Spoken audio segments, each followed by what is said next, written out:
Hello, and welcome to part 2 of the Week 1 Global Studies online lesson. Okay, just a bit of a reminder that you should probably have 3 files open as we are working together on this. The first one should be the LMS site, as you can see in front of me. The second one should be the student handbook, and the third one I have open here is my teacher slides, but what you should have open, of course, is this video. All right, so let's go back to here, and what we're going to be looking at now is the actual main materials of the week 1 lesson. So the first thing I want you to say is look around at the lesson. This is all the information you need is on this page, but do note there is a scroll bar, so we have some kind of question up here at the top. Then there's some objectives. Then we have what we call a spark. I'll talk more about that later, but notice there's one spark, but keep going. There's another question and another spark. We'll cover those later. But for right now, what I would like you to do is answer these questions. So pause this video and then answer the questions you see here. So just as an example, click there and answer all of them. Pause. Okay, so you just answered those questions. Let's take a look at how students responded. Okay, click it up here. Now, the first thing I'd like to point out, as soon as it loads, there we go, is the first question is, globalization is making people more the same or making people more different? I don't know which answer you pick, but if you look, we have over 3,000 students have answered so far, and very roughly, it's 50-50. How can we be having different answers? Isn't one answer right and one answer wrong? Well, no, it's not a case of right and wrong. It's a case of different opinions. Now, what's important about global studies is that you understand that this subject is not so much about right answers and wrong answers, but about it depends. If you're in engineering and you're building a bridge, either the bridge stands up or the bridge falls down. But in global studies, it's more, well, maybe it works in Japan, but it won't work in France, or maybe the other way around for that matter. So the important point is here is that people can have different opinions about the same issue. Now, we might argue, well, that global studies, that's the blue one, is making things more the same. Globalization is making things more the same because we have access to the same resources. If you go on the internet, you're seeing the same files, same videos, same things like that. On the other hand, you can argue that globalization is making the world more different because it's giving you access to more things. You have more choice now. And as you have more choice, it allows for more differences because no matter what your choice is, you can always find somebody in the world who's made the same choice. So you're not alone anymore. The second question. I would like to work for a company that blue drives me hard but pays me well. Red has a good work-life balance but maybe pays a bit less. Well, according to our 3,000 plus TP students, most people are interested in work-life balance, but about a quarter want to work hard and get paid well. Again, it's not so much a case of right or wrong answers. It's just that this is what some people want and this is what other people want. We go down here. Okay, we can talk about the biggest social media platforms because social media is one of the ways that globalization is making us both the same and different. And certainly right now, Facebook is indeed the largest social media platform, but there's a lot of really big Chinese social platforms that we're not so aware of because they basically only exist in China. How about this one? If you come to the street corner and the red man is flashing, do you cross the street or not? Well, some people, roughly 50-50, people are saying, yes, I would cross, and no, I'll wait. So who's right and who's wrong? Again, it's not a case of right and wrong. It's a case of just what I want to do. But I suspect the people who want to cross right away are more concerned about speed, and the people who wait are more concerned about safety. And this is something we're going to explore a lot in global studies, because it's not that safety is more important than speed, or speed is more important than safety, but different people, different cultures have different priorities, different values, and these are driving the behaviors that make us different. Notice how the situation can change. If you're holding the hand of your 5-year-old nephew, suddenly almost everybody is waiting. How come? Doesn't your 5-year-old nephew have to learn about speed as well? But maybe safety becomes more important when you're 5 years old because your judgment isn't as good. So these are the kind of issues that we'll be exploring in global studies. All right, let's go back to our LMS. We scroll down here. So this little bit here is just the objectives of the subject. We're going to talk about the purpose of global studies. We just did a bit of that. We're going to practice the learning method, which is using the materials.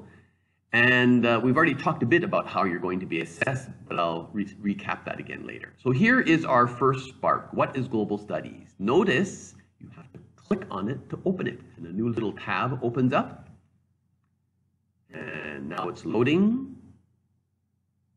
There it comes. And again, you got a long list of materials here. So note it goes up and down, and there's all sorts of things inside, either text or short videos. So let's start scrolling down. Here we see the same set of objectives again. And here we have a little video that talks about those questions we just answered. Now it's basically the same discussion, so I'm not going to talk about it again, but to summarize, different people can do different things in the same situation. It's not about being right and wrong. It's about being different because we have different priorities. If you scroll down a bit, here we have some, you see the word optional here. This one's actually not very optional. It's something you have to do for your group project. Okay? So this one I'll leave for you to look at when you get your group project assigned to you because, or your group mates assigned to you, because you need to look at this one together to decide what UN goal you want to follow up on.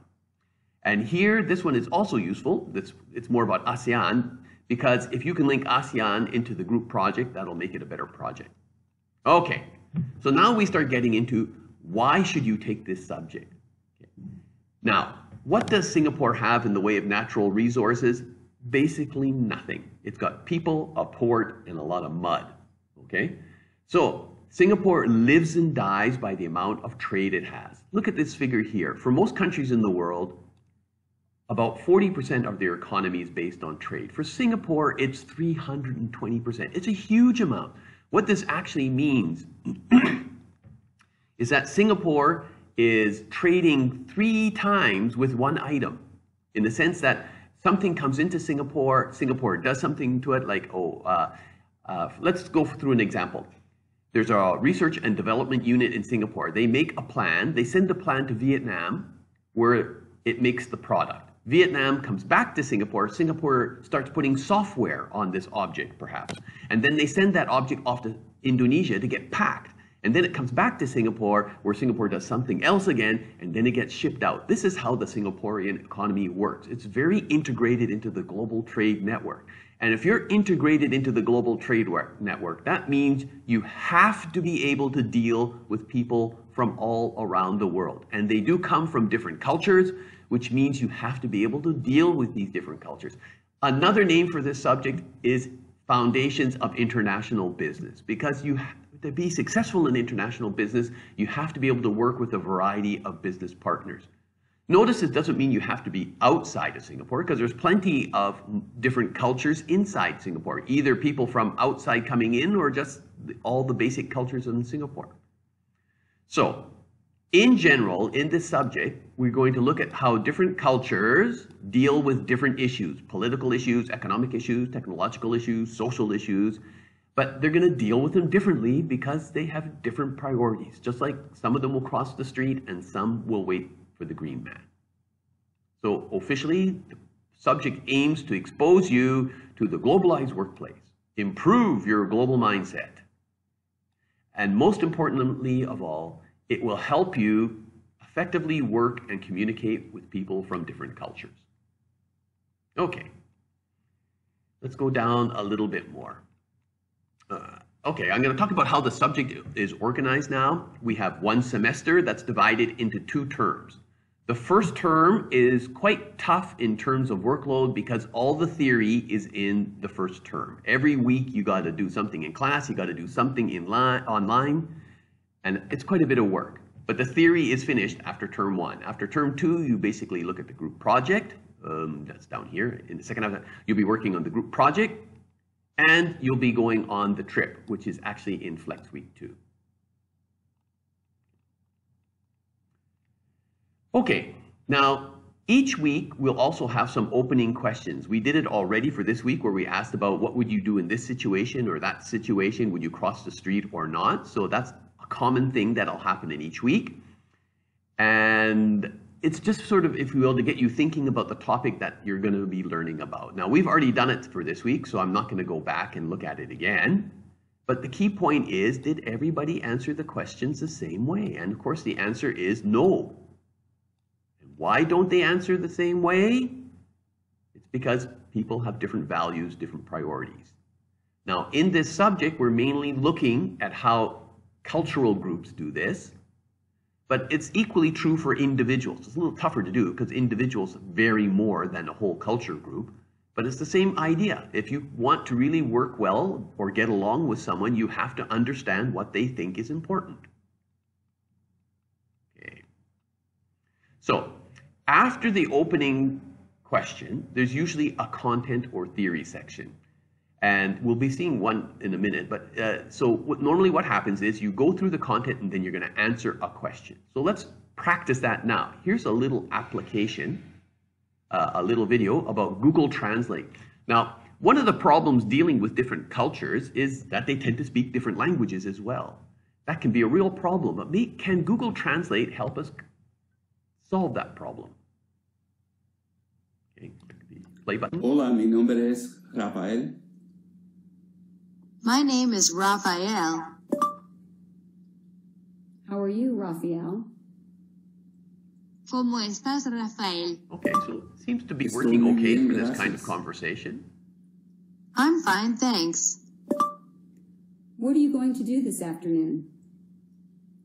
¿Qué vas a hacer esta tarde? Voy a mi casa para cocinar. I'm going home to cook. What are you going to cook? Okay, so they'll go on for quite a while. I mean, ¿Qué vas a cocinar? a 1 minute plus video, so I'm just going to pause. Voy a cocinar. It does show that these people seem to be having a fairly effective conversation. They don't understand each other, but the Google Translate is helping them. So our first question then is, if you scroll down a little bit, okay, now either you should have your handbook open or you should have that little handout ready, which has all the questions on it. But what I want you to do is write down your answer to this question here. Is it still necessary to study foreign languages, or can we just use apps like Google Translate? Why or why not? Pause this video and write down your answer. And as a reminder, you have to show this answer to your tutor next week to get your participation grade. All right. So what do you think? Do you need to study this foreign language or not? Well, it's a bit hard to say. I mean, in this conversation up here, they did seem to get along quite well, but it's a fairly low-level conversation. Let me give you an example of where Google Translate may not help you. I'm going to say hello 3 times. Is it the same message each time? Hello. Hello. Hello. So, same word, but was it the same message 3 times? How would Google Translate translate it? Now, it's pretty obvious that those 3 hellos are different. You know, one is a greeting, hello. Hello is like, what are you doing? And hello is somebody sleazy trying to pick up somebody or something like that. Can Google Translate get that? Probably not. It doesn't really pick up on tones and body language. It doesn't handle things like sarcasm very well. But I would guess in 2 years, it'll do it better. But right now, I'd say this is fine for basic stuff like where is the toilet, getting directions and doing your shopping. But if you want to have a more complex or more emotional conversation, probably you're going to need more than just Google Translate. Okay. So let's go down a little bit, and I guess the short answer is yes. I think it's still necessary to study foreign languages because Google Translate will only take you so far. All right. Now, assessments are already talked about in the part 1 video, but just to remind you, there's 4 assessments. 2 basically in the first term, which is participation and the theory test. 2 in the second term, which is the group project and the trip reflection paper. The student handbook, again, I've already spoken about. You need to get a copy of it, either hard copy or soft copy, and bring it to class next week. You need to also get a PDF editor. Okay, so you can click on that link and it'll take you to some place where you can read about PDF editors, or as I mentioned in the previous video, you can just sort of copy things to Word and answer them there. Scroll down a bit more, and now we're finished. It says leave the Spark. How do you leave a Spark? Well, you just click it shut. That brings you back to this page where this video is now finished, or this Spark is now finished.